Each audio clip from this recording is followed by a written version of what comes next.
We rent the event space of an active Catholic church. Got it. They still have mass in there on Wednesdays and Sundays, and then we operate around what they do. But that's still an active church on the other side. Yeah. And we've almost never gotten in trouble for anything from them. Oh, But dude. one time I was having band practice and I forgot what day of the week it was. I was filling in bass for my friends in Streetlight Fight. They were playing opening for the Descendants at the Canes. Oh, shit. And so we were like learning the set real fast because they asked me real last minute to do it. And so it was a Wednesday night at like 7:00, and we're in the middle of our very loud street punk set. And then the door comes flying open, and the priest from the church in full robes was like, "Hey, we're having mass right now, and we can hear all of that." And that's the first time I've been admonished by someone in like, Catholic robes and regalia and all the things. Especially the type of music, man. Like, Yeah, it's probably the most punk moment of my whole life, being yelled at by a priest for playing too loud during church. that's so cool. I felt mortified.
Welcome to the Tulsa Tempo podcast. We just finished up Tunes at Noon. It was an outdoor show. It was hot, but not really too hot. Honestly, it was pretty nice.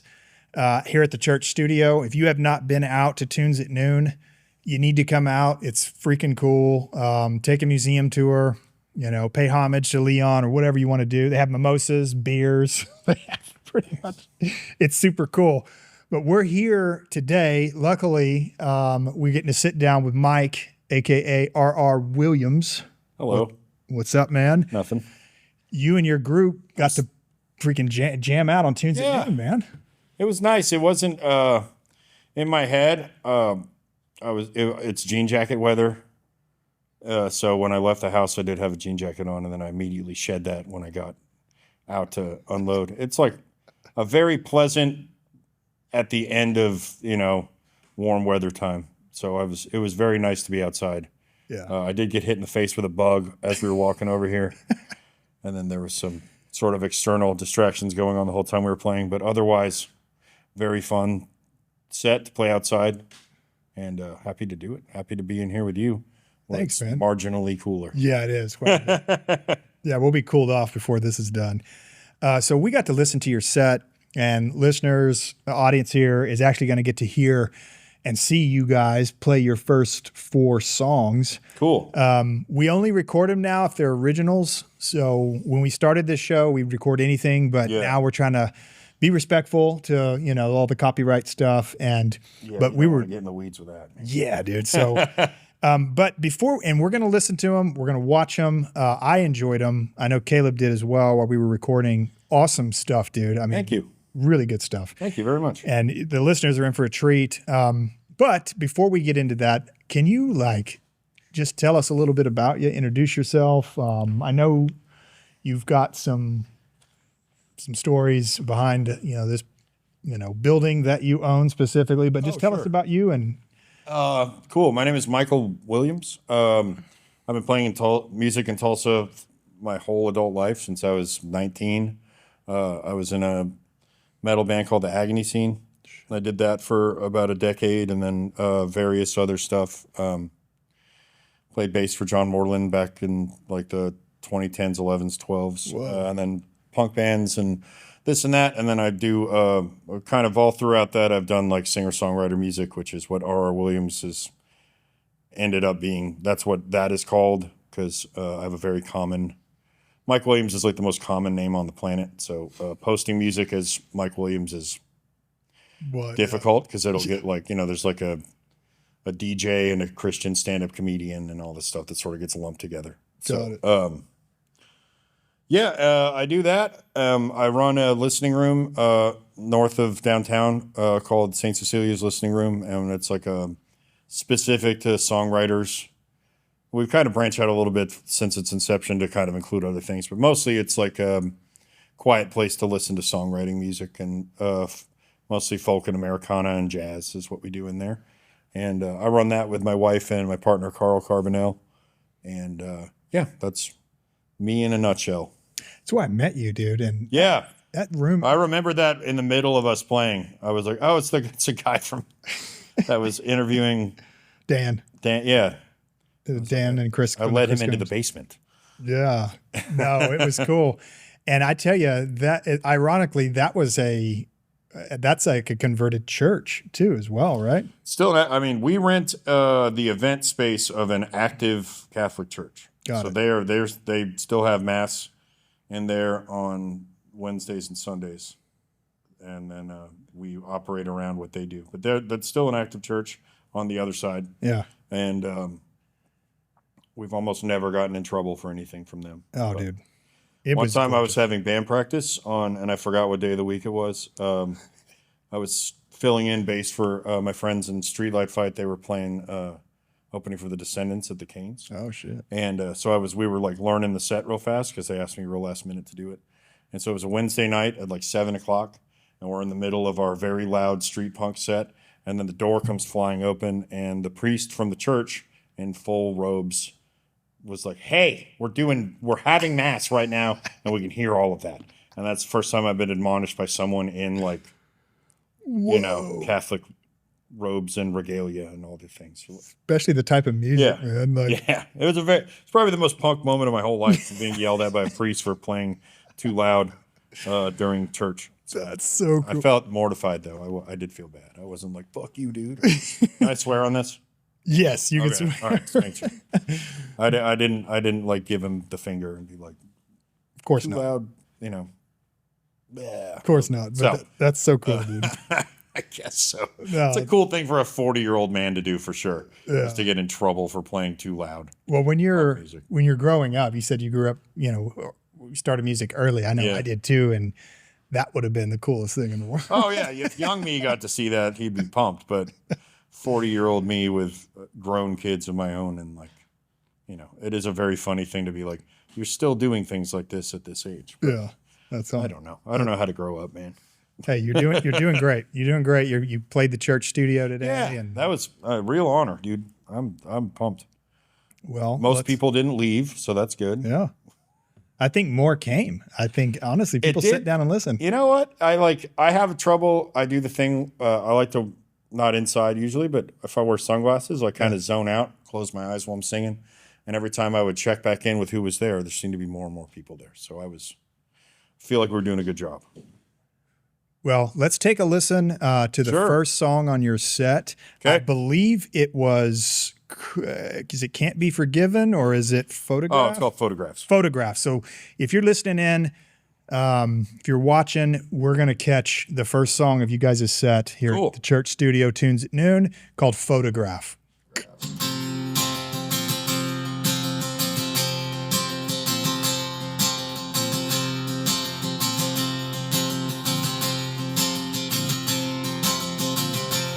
Photographs stuck inside a Bible. One in Song of Songs, one in Jeremiah. Lit by someone to be reminded. We never spoke in tongues, only read about it.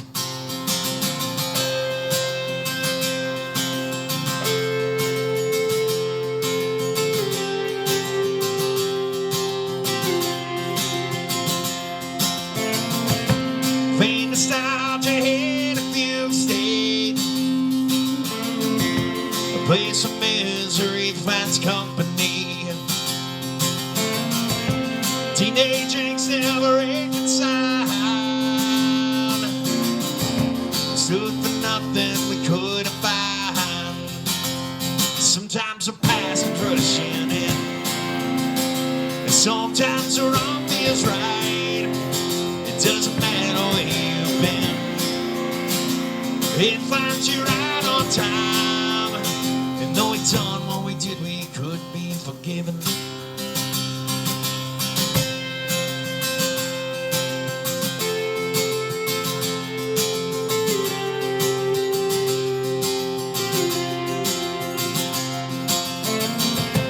Christine came alone from upstate. She calls her friends a chosen family. But what's left tattooed in Bethany across her wrist, sitting in her coat sleeves.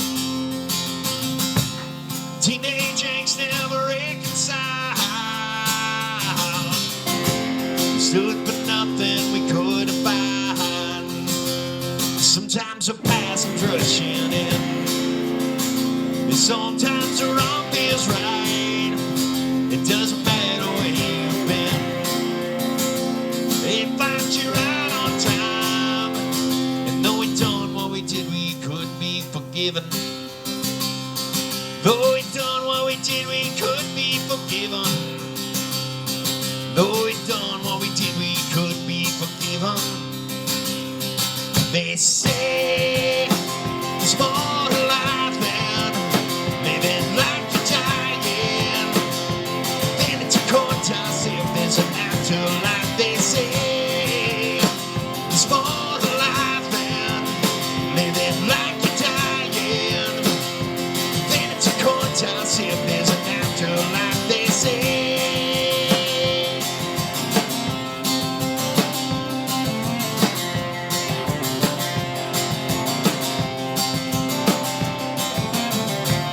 Teenage angst never reconciled. Stood for nothing we couldn't find. But sometimes the past comes rushing in, and sometimes the wrong feels right. It doesn't matter where you've been, it finds you right on time. And though we done what we did, we could be forgiven. Though we done what we did, we could be forgiven. Though we done what we did, we could be forgiven. Though we done what we did, we could be forgiven. They say. Thanks very much. All right, so we're back. You guys had a chance to hear Photograph from RR Williams, and a couple other guys were up there. You want to give a shout out to? My friend Steve Walden, who I've known for an uncomfortably long time, plays drums in this band. He played drums with me and John Moreland in the Black Gold band Dust Bowl Souls days. So if you're a fan of John's earlier stuff, he plays drums on Everything the Hard Way. So that's a good place to hear Steve play drums. Cool. And then my friend Dalton Williams plays electric guitar, and he is in every punk band in town, and he plays in Larkin, the traditional Irish band that plays around every St. Patrick's Day.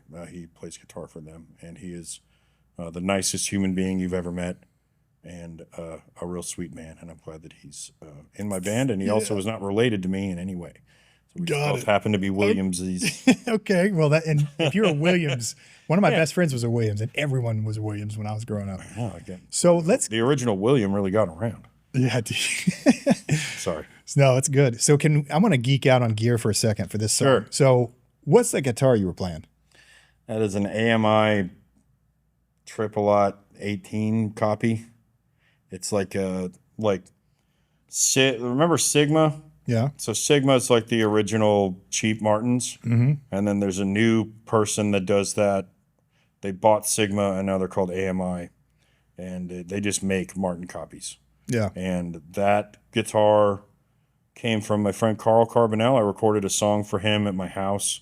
And in exchange, he gave me that guitar. Gee. And that guitar is like for like a $400 plastic piece of shit, it's like the best sounding and playing guitar that I own.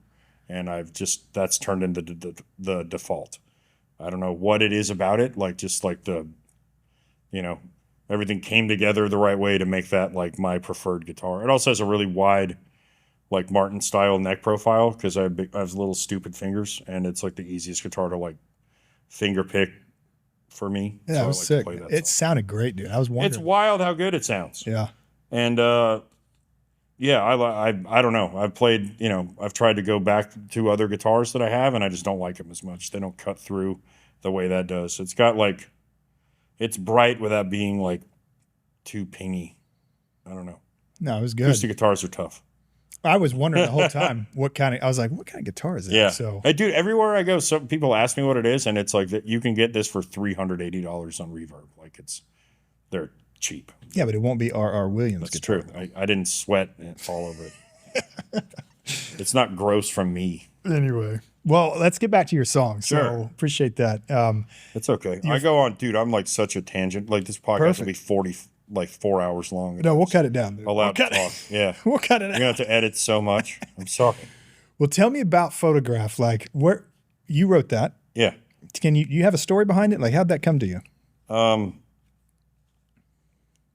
That song is kind of about the first 3 lines came to me. The photographs tucked in the side of Bible lines came to me, and then I was trying to figure out what I meant by that because it's one of those things that it sounded cool in the moment. And then I was thinking about did you grow up here? Yes. Okay, so I grew up here in Broken Arrow.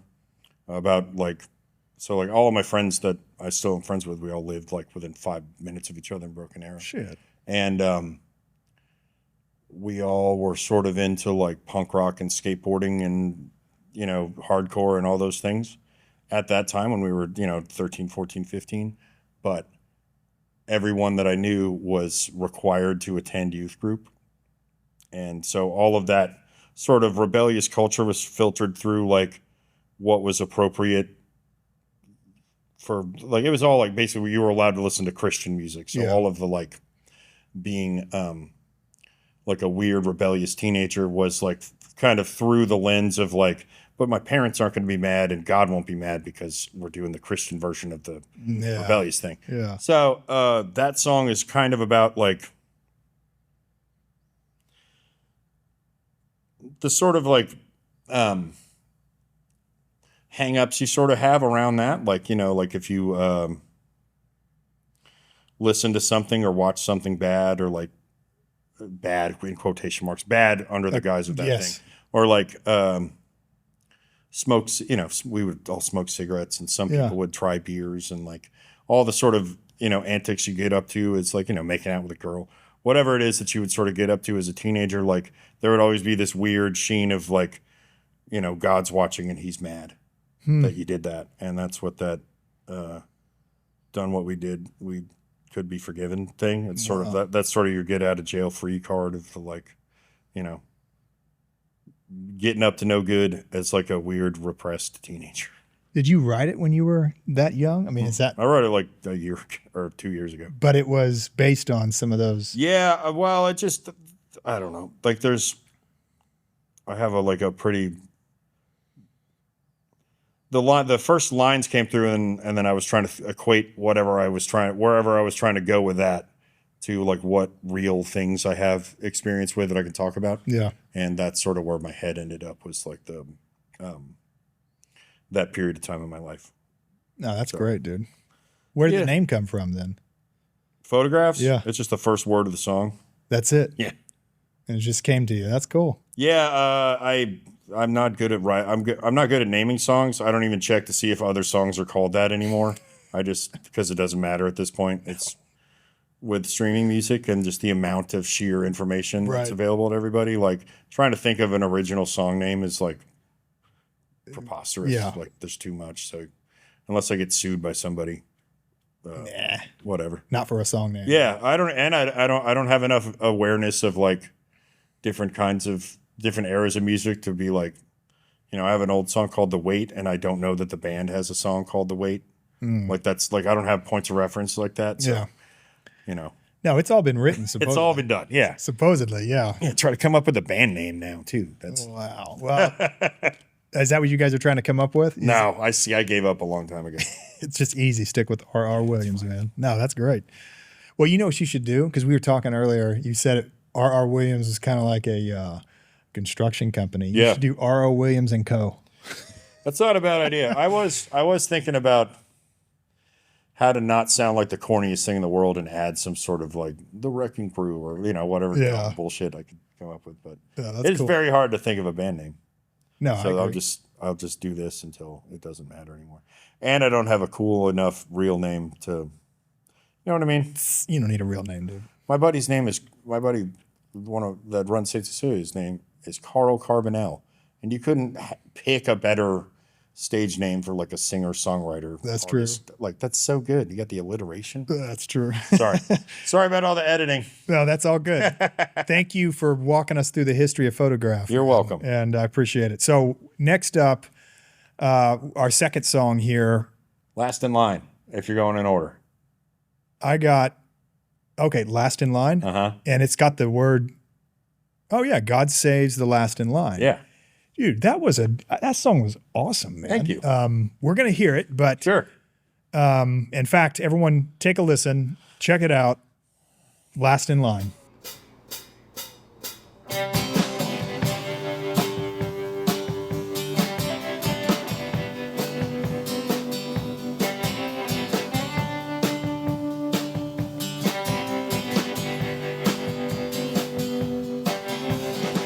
They don't tell you what comes now.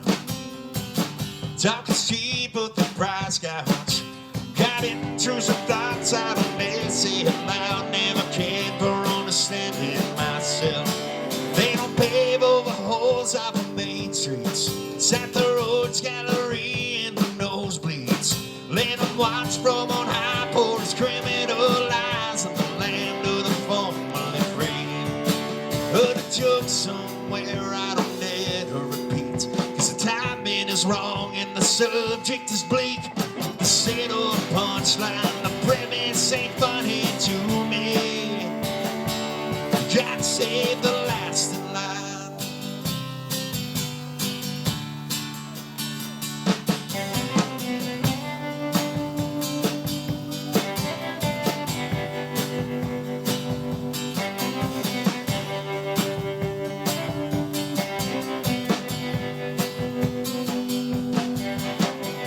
Seems there's no turning back now. Decided to deal with the devil, but he's cashed out. Up the street, see the church crowd dwindling down. Got more questions than answers myself. A generation of moxie and endless grip. See the battle lines drawn for their own benefit. War itself, and if they got you praying for it, had a finger on the trigger all this time. Heard a joke somewhere I don't dare to repeat, 'cause the timing is wrong and the subject is bleak. The settled punchline, the premise ain't funny to me. God save the last in line.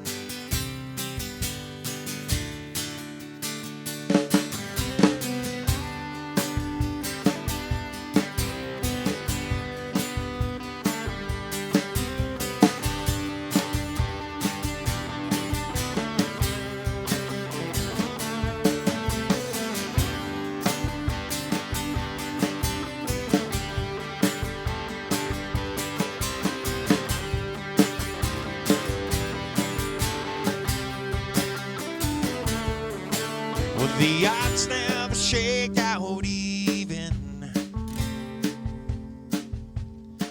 It's a message that bears repeating. Well, the odds never shake out even. It's a message that bears repeating. Heard a joke somewhere I don't dare to repeat, 'cause the timing is wrong, the subject is bleak.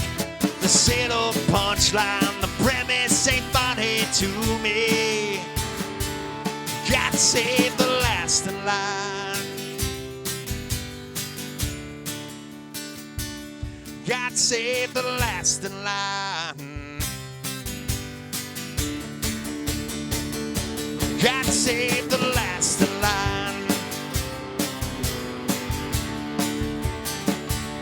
God save the last in line. God save the last in line.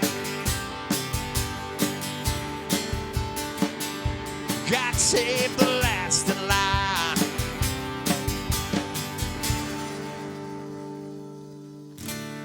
Thank you very much. Okay, so we're back. What do you guys think? Tell me what's. I got to hear the story between last and Sure. man.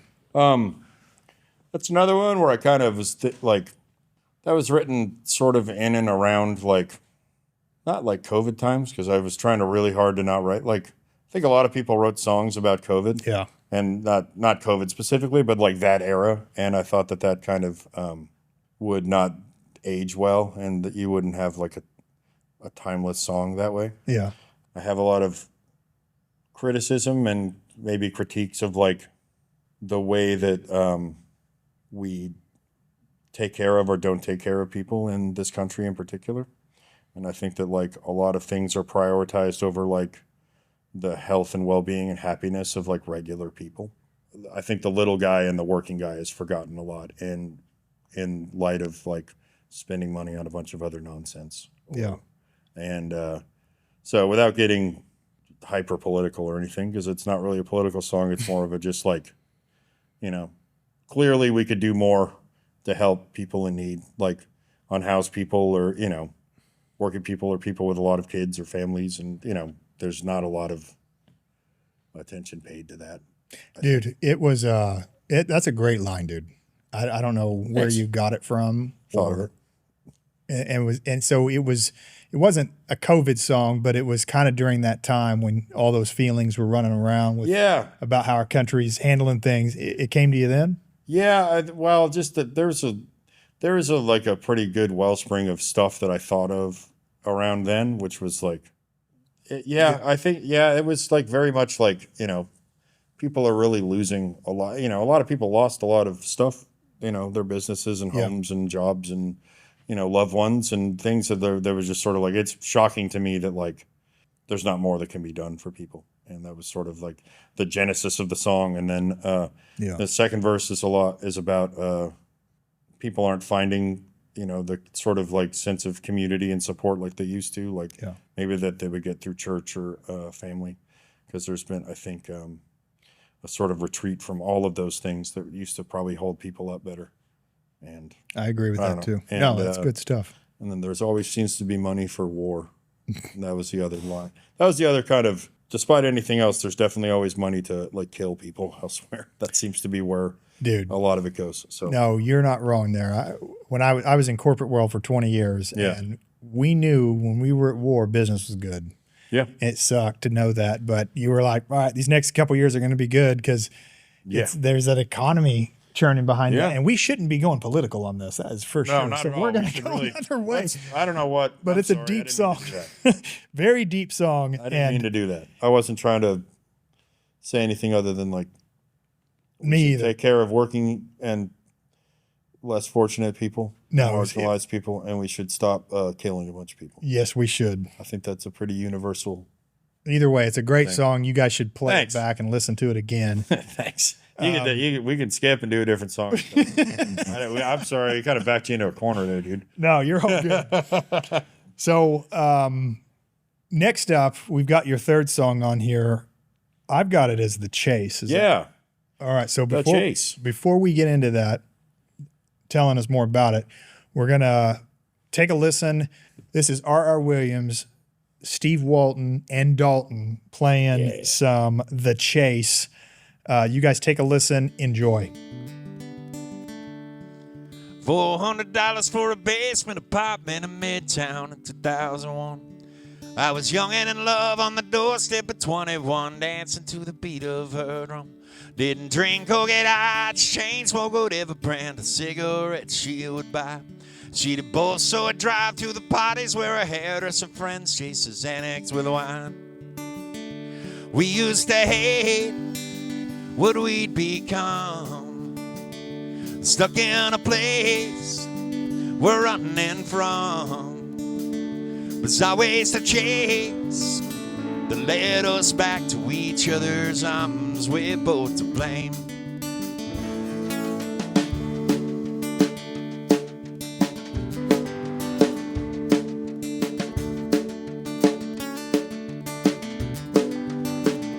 Go on and tell all your friends about me. You said you'd love me for the rest of my life. Tell your mama she was wrong about me, and nothing's changed, don't waste your time. 'Cause I ain't no safe bet, but you ain't met no long shot you didn't like. I'll be sure you never need to doubt me, and learn to take what comes in stride. We used to hate what we'd become. Stuck in a place we're running from. Was always the chase that led us back to each other's arms. We're both to blame. I remember the road stretched out for miles and miles between us. Come crashing down the ground gateway beneath us. Put one foot behind the other, walking backwards till you're right back where you started from.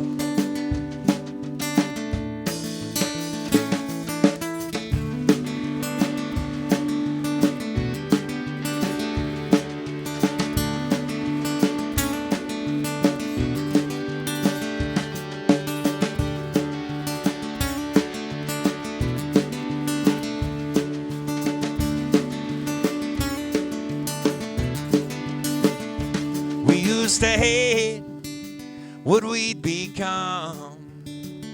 Stuck in a place we're running from. Was always the chase that led us back to each other's arms. We're both to blame.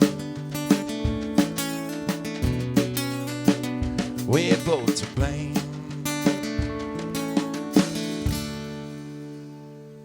All right, we're back. The chase. So what we made it. Well, another well-performed song, dude. Really good stuff on that. Can you tell us maybe some stories behind that, or? Sure. I fudged the dates a little bit because 2001 was a better year to finish the line than when it actually was. So that's a secret. That, I'm older than that. Or younger than that. Okay. But that song's about when I was 19 or 20, right around then, I started dating a slightly older woman who was like way more like, because I was raised very like, you know, like my parents were Southern Baptists, and so like getting out into the big scary world where I was doing like having like the first like relationship as an adult. And sort of navigating the sort of like feeling in over my head a little bit because I didn't drink or do any sort of drugs or anything. I basically just smoked cigarettes. That's what was my vice at the time. Yeah. And so kind of feeling a little in over your head where you're sort of with somebody that's like way more like what you're perceiving at the time as like doing adult things or like, you know, what you've been raised to think is bad. Yeah. Okay. That's sort of, and then just like that whole where you're like a fucking idiot because you're 19 or 20 and like you don't have no good like control over like your emotions or like feelings at that point, and like just the sort of chaos that you know first relationship out of high school can have. Yeah. Sort of flying all, you know. We got to ask how much older, dude? Come on. Oh, not that much. Oh, okay. But it just like she was 21, I was 19. Oh gosh. Okay. But okay. like, you know, but that's still party time 21. Yeah. And I was still like, oh, yeah. you know, God will be mad at me if I, you know, say bad words or Right. whatever. So it was very funny. You know, I was very like fish out of water. And I was trying to just like write a song that sort of encapsulated that, you know, no specifics really, just sort of that period of time and feelings around that. And sort of looking back on it, like how much different the chorus is, like how much different we are now than we were then, and like the people that we turned out to be would be people that we weren't necessarily like, think we dorks or squares or whatever. Yeah. Like if 20-year-old me could see 40-year-old me, he'd probably be pretty bummed about how my hair went. But we've got RR Williams here, Tunes at Noon. If you have not been out to check it out at the church studio, you should. If you've already been out, come out again. There's cool stuff happening, changing, adding. You got to come take a tour. And you got to listen to these local artists in Tulsa. Tulsa has a very special, unique, music scene about it. The musicians, the history, way different than any other city out there. We've had some interviews on here that are from all sorts of different cities, and then they came to Tulsa. They're like, it's different here, man. Like, we're raised here, so it is different. Just I've traveled a lot. It's like a lot is concentrated in a very, there's like a real thing that I think is unique to here. There is. About sort of it's centralized around this thing, and I think it's cool. Yeah, I agree. And speaking of your last song, is it named Tulsa? Oh yeah. Well, then what so. what a lead into that final song here. Oh, yeah. So let's take a listen to Tulsa. You guys get to hear it from RR Williams and his crew, and we'll be back here in a sec.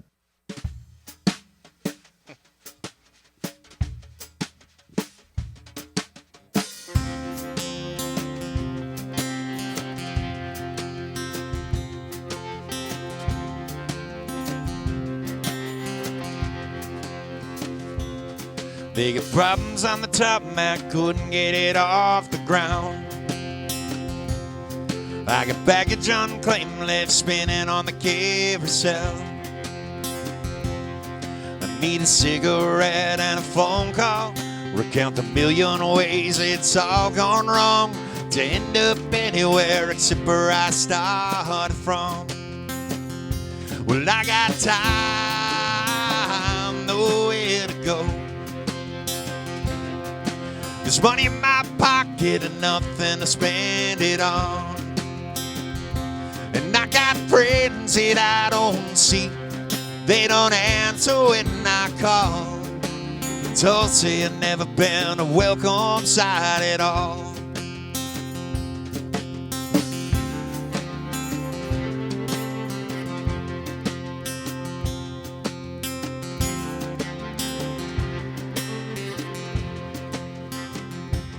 Step off a ground bus in the middle of downtown. Check my pockets for a cab fare and watch the rain come falling down. They got lights still up from the holidays. They're spinning the wheels of an old suitcase. The faces of strangers, no one's waiting here for me. Well, I got time, nowhere to go. There's money in my pocket and nothing to spend it on. And I got friends that I don't see. They don't answer when I call. Tulsa had never been a welcome sight at all. The rain pulls at my feet. Count the steps I take in a mile.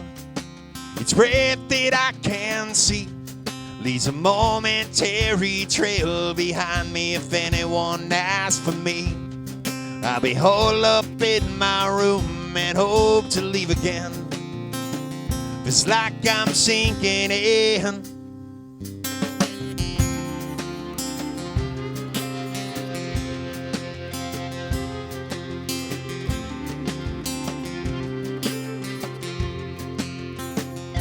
Well, I got time, nowhere to go. There's money in my pocket, it ain't enough to get me home. And I got friends that I don't see. They don't answer when I call. Tulsa had never been a welcome sight at all. Tulsa had never been a welcome sight at all.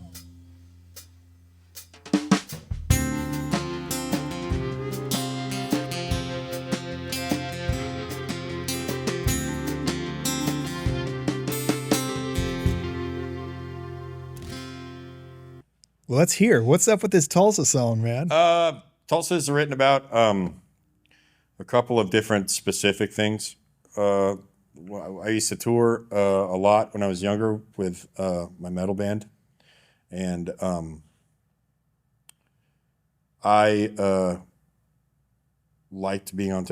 Touring is one of my favorite things to do. I like touring. I just did a week of shows last week where Sick. my wife and daughter came with me, and we went to the Carolinas and back, and I just sort of thrive in that sort of environment. I'm good at driving for a long time. Cool. And eating bad food and living like that. I just like it. But I would always prefer to be back in my 20s. I just tour was where I felt like I had a purpose and was doing the right things. And then I didn't like coming home because home life was kind of chaotic. And when you're gone for as much, we were doing 300 shows a year. Or something at that time. So whenever you don't have certainly pre smartphone era, early 2004 to whenever, it was a lot harder to keep track and keep up with people. And so home would be just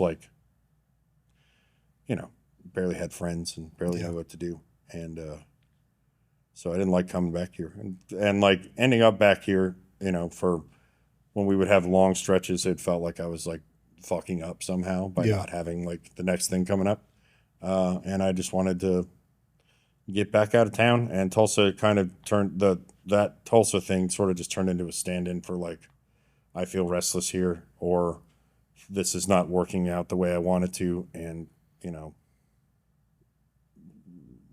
what the line was. And then there was another, this wasn't me, but someone other people in my band. We were doing our second album in way upstate New York, and people were done with their tracking, and we just sent them home on a Greyhound bus, which sucks, and that has to be miserable. And then I remember when they got to the Greyhound station, they then had to walk to their house from there because no one was around to pick them up. And I was trying to visualize that. So there's a whole section of that where I'm thinking about, you just had the worst bus ride of your life, and then no one is there to receive you when you get there. You're just sort of trudging back. And so that's what I thought was some low stuff and cool to kind of put into words and visualize. No, that's cool. That's a really unique take. Because it kind of, when you were telling us, you were phrasing it as if it was a relationship of some sort, right? Yeah. But it's really your relationship with the road, maybe, right? You really enjoy being on the road. It's kind of the opposite of homesick. Yeah. Where it's all I wanted to do was be out, because that's where I was I don't know. I wish it was I've met some very do whatever it takes ambitious music people before, and I'm not cut from the same cloth as those kind of people, because they're I can't relate to something like that. But it was feeling you're in your element in that environment, and then most of those skills are not transferable to any practical way at home. Yeah. Or I'm good at driving for a long time and problem solving when you get two flat tires at the same time. Stuff that's sort of what do you do with that? Dude, you're meant to be a trucker, dude. Hey. I thought about it. Hey. I thought about it, but RR Williams and the Truckers. Hey. Brandon Clark would want to fight me if I somehow. Okay. Well, I appreciate you being on here once again. Hopefully we didn't take too much of your time. I know the people listening are gonna be like, whoa, I had no idea some of this stuff about you. So that's cool. Let's hope that that's true. I think so. And I think if anyone did want to learn more about you, where can we send them? Where can they find your stuff? RR Williams. Sorry. I got someone. You can it's R Williams Tulsa on all social media. Nice. And then R Williams on all streaming sites. I have a record out called Unremarkable Lives on Black Mesa Records that you can, through my social media, you can order it on vinyl or stream it anywhere. That's sick. And then I have, in addition to that, I do St Cecilias Listening Room, which is also St Cecilias Tulsa on all of social media. And check that site for shows we have coming up. I think we have some cool stuff coming up the next couple months, and it's like if you haven't been there yet, it's very it's like a vibe. It is. It's hard to describe. I mean, Candles.